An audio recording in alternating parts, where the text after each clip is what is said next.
unang pagkakataon sa loob ng 5 taon, muling tutungtong ang University of Santo Tomas Growling Tigers sa Final Four ng UAAP Men's Basketball. Dahil dyan, isang pwesto na lang ang natitira at paglalabanan yan ng Adamson Soaring Falcons at University of the East Red Warriors. Yan ang ulat ni teammate Rafael Bandayrel.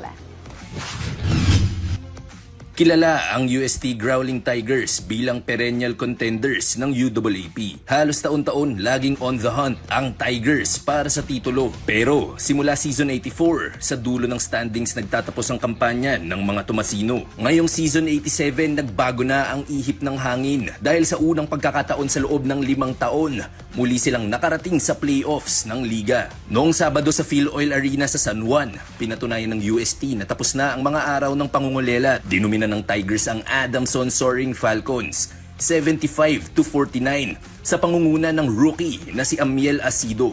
Nagtala ng 14 points ang 6'3" forward, dala ng kanyang mainit na 4 out of 5 shooting sa 3-point line. Bigyan na ako ng chance, parang binuhos ko na po yung lahat eh. So, dinededicate ko lang yung larong to para sa kanila, sa coaches ko and sa mga seniors ko. Kasi I didn't want this to be their last game nga. So, yun lang. Para kay Coach Pido Harencio, malaking bagay din sa improvement ng koponan ang championship experience na dala ng kanilang bagong floor general na si Fortsky Padrigao. Ang veterano lang ditong winner, si Fortsky, di ba? Nakapasok ng finals, championship.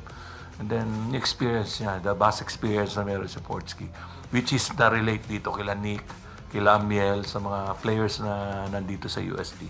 I'm so thankful na nandito sa amin si Fortsky. Hindi naman namin sabihin natitigil lang kami dito dahil nakuha na namin yung Final Four, no.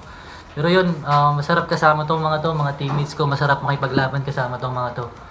Dahil dyan, isang pwesto na lang ang natitira sa Final Four ng UAAP Men's Basketball. Sa Miyerkules, makakatunggali ng UE Red Warriors ang second seed UP Fighting Maroons. At kung magtatagumpay, kanila na ang natitirang pwesto. Pero kung mananalo ang UP, magkakaroon ng pagkakataon ng Adamson upang magpuwersa ng isang play-in game kontra UE upang magkaalaman kung alin sa dalawang koponan ang kukumpleto ng Final Forecast. Rafael Bandayrel para sa Pambansang TV sa Bagong Pilipinas.